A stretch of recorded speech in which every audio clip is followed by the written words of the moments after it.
नमस्कार, मी माझ्या बहिणीच्या घरी आहे कारण हा तिच्या आणि तिच्या नव्यासाठी खास प्रसंग आहे.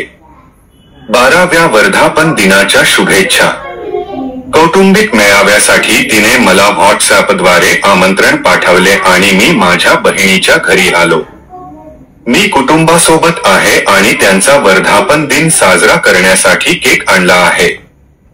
सकारात्मक आणि नकारात्मक अशा दोन्ही वेळेला एकत्रितपणे सामोरे जाताना तिने आपल्या पतीशी दीर्घ आयुष्यातील मजबूत संबंधांबद्दल सांगितले. माझी बहीण आणि तिच्या नव्याचे आयुष्य आनंदी आहे. तो आपल्या बायकोशी बोलतो, त्याच्याशी बोलतो. तो आनंदी आहे. माझ्या बहिणीने कधीही हार मानली नाही. तिला फक्त तिच्या पतीला प्रेमाने भरलेले तिचे मोठे हृदय द्यायचे होते. तो नेहमी त्याच्या मजबूत पत्नीवर प्रेम दाखवतो. मी माझ्या बहिणीचे आणि तिच्या पतीचे अभिनंदन करतो. सर्वांचे आभार.